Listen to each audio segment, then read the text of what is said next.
Hello, everyone, and welcome to another episode of The Raw Men. And this time I'm speaking with a filmmaker. This is Eugene Jarecki, and he's done a new film called The King, which I understand is already being screened a number of places and already gotten excellent reviews.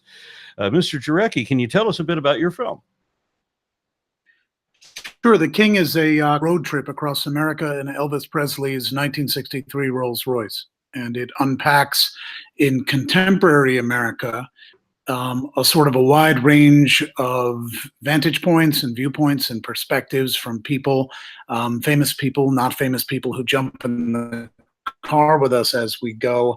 A trip down memory lane, a bit of a biopic about Elvis Presley, but on a much larger level, it sort of imagines what the world would look like if you saw the world today through Elvis Presley's eyes, which is to say, where are we now of the American dream?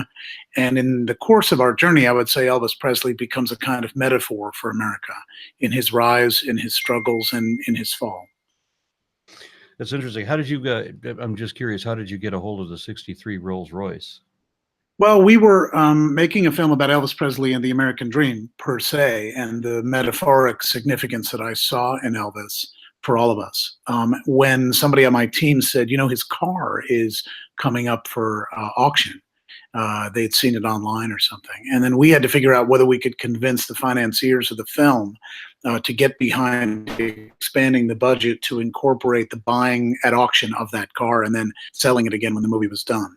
So all of a sudden, we were given a green light to do that as long as we could sell it again. And so the idea of an amazing, who doesn't want to make the great American road movie? So we got to be able to do that. And I'm looking over some of the reviews on the flyer, wildly ambitious, thoroughly entertaining, cumulative power that floors you, devastating. What is prompting these type reviews? Because it doesn't seem like, just looking at America through Elvis's eyes, maybe there's Sure. Something more here. I think maybe people come in thinking they're going to get a kind of a standard, chewable tablet of an Elvis Presley biopic, and it has nothing to do with that. I see Elvis Presley as a seismically significant window into who we are as a people, where we've come from, and where we're headed. And I think challenges that we're facing today as a nation are profoundly informed by understanding the challenges that Elvis himself faced and that ultimately destroyed Elvis. And I think if we don't see Elvis as a kind of majestic and flawed and beautiful and human cautionary tale, then we miss the point of what he might live and die for. But he has an enormous service to provide Americans in our understanding of ourselves at the moment. And I guess that really captivated me and led to this work that I've done. Okay, so the movie is about Elvis, but it's about America, and it's about where we were. It's about where we are. Is there anything else that this is about? Well, a lot of the people who review it say it's just about damn near about everything. I mean, when you go through the world with a big magnifying glass like Elvis Presley, who brings out so many emotions, so many sensibilities, so many thoughts from so many people. John Hyatt, the rocker, is in the film, and he got in that car, and he's just so cool, and he looked so cool, and he was getting in the back, so we were getting ready to film him. And I was busy with something up front, and when I turned to look in the back seat, he was bawling his eyes out like a child. And the car and what Elvis had experienced, it wasn't like, oh, boo-hoo, cry me a river about Elvis Presley. It was that John Hyatt, who idolizes Elvis Presley, suddenly realized what it must have been like to be a country boy lost in the back seat of this thing, and not just the Rolls Royce, but the whole life that crushed down on Elvis, all that power, all that money, all that royalty that he was not prepared for. This guy was a country boy from Mississippi and Memphis. So when you started to see people have the kind of reactions that they had to the journey we were doing, Alec Baldwin, Emmylou Harris, Chuck D, Ethan Hawke, all these people across the country, and then you combine their vantage points with the sort of vantage points of everyday people, I think that a portrait of America as a refraction, as a parallax view on Elvis, hits people like a ton of bricks. Has this film been already premiered, like just in regular theaters, or is there special? Well, it first came out at the Cannes Film Festival in an earlier form that was called Promised Land. It wasn't finished yet. And then it premiered at Sundance as The King. And then after that is when it's come out theatrically, and it's started out in New York and LA and then widened out to over 100 cities nationwide. And it'll be in, sort of 200 cities by the time it's done.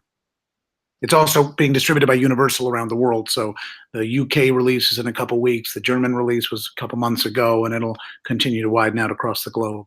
And I understand you're in France right now. Is that I'm in right? France right now for pre-release, and then I go to England after that for the official release on August 24. Okay, so I understand before the interview you said you're at a location where you've got limited time. Yes, undisclosed location. Okay, so The so I don't want to keep you. kidnapper next to me. Yeah, gotcha. But let's go ahead and close it up. Say whatever else you need to, and then I'll just give you the last word on it, and we'll go. No problem. I mean, I think for what people, I hope, take away most from the movie is it's an extremely fun and inspired road trip through America. But what really, I think, comes out from the way people think and see things is that whether they're playing music in the back of the car, which musicians do all the way across the country, or whether they're speaking to us in the car, or whether we're visiting them in places like Tupelo or Memphis or Nashville or New York, Hollywood, Vegas, everywhere we went, the significance of Elvis Presley today was cumulative, and it really does rock your mind a lot. And what it really does is it teaches you, I think, that Elvis was a kind of canary in the coal mine of what capitalism was likely to do to democracy. If that sounds weird, understand that Elvis was a pure and authentic, beautiful country boy whose raw connection to that about America that we care about the most, the of the people, by the people, for the people part that makes us special. That was Elvis. Elvis unleashed that into American living rooms. He made it okay to pursue life, liberty, and happiness. And he unleashed that stuff in the most authentic, raw, beautiful way. What happened? Well, it created a revolution, and that revolution ended up heaping an enormous amount of power and money on Elvis, who wasn't prepared for it, and it subsumed him and destroyed him. And so, how's that different from us? I mean, it's effectively what has happened to the American dream. You know, if you really think about it, everyday people, America came out of nowhere. We rocked the world with our everydayness and our purity and our normalness, but we had problems in there from the start. The American dream was not for everybody. It wasn't for black people. It wasn't for women. It wasn't for all kinds of people. So these fractures that have been with us at the beginning, they come to haunt you, just like it did with Elvis. And then Elvis, what did he do? He reached out to all manner of quick fix to try to kind of mend those fractures of the soul. And, you know, the next thing that happens is you end up in a world where this guy is reaching out to drugs, carbohydrates, vanity, violence, consumption, materialism. Sound familiar? I mean, this is the American story. We're the most self-medicated group of people in the history of the world. And I think we're medicating a profound wound that we feel inside ourselves about who we are. And it has to do with the way in which the American promise was broken to the masses of people. And we're now living in a world where the 0.0001% are running this thing to their benefit at everybody else's expense. People are scrambling to keep body and soul together while Jeff Bezos of Amazon makes $1.2 million an hour. And Amazon did not pay federal tax in 2017. People look at that and they're downright angry, and they're angry for a reason. Their anger is part of what led to the current insanity that we're living through with this lunatic in the Oval Office.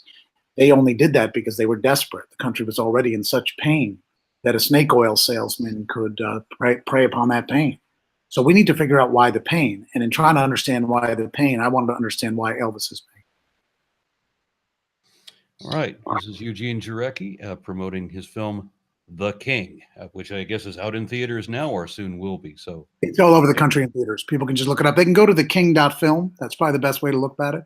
And we're on Facebook and Twitter and everything else. But theking.film is a good site for seeing the movie and where it's playing. It's also, you can see music videos up there from a lot of the music artists in the film playing in Elvis's roles. So it's pretty cool to watch. Excellent. Thank you very much. Good talking to you. Thank you. All right.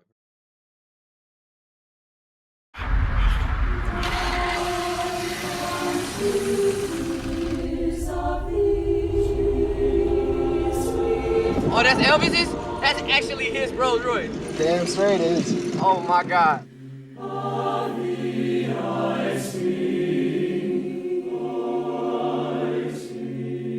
The king sat in this car. I feel like Elvis Presley left the spirit that inspires me. Now, this is amazing. You have no idea how hard he hit American culture. I wonder if you could help me. I was trying to find the house that Elvis Presley lived in. Ain't had no house over here. You remember the great Chuck D line? Elvis was a hero to most, but he never meant to me. Straight up racist, that sucker was simple and plain. Mother him and John Wayne. You ain't nothing but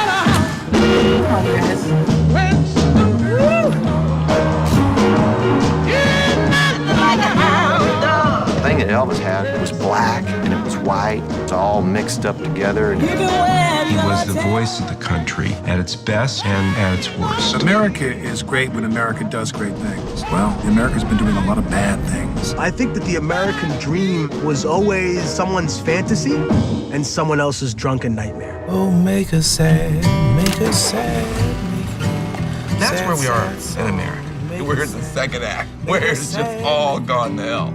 What is wrong with America? The world just doesn't know where America is headed. Where does the country go from here?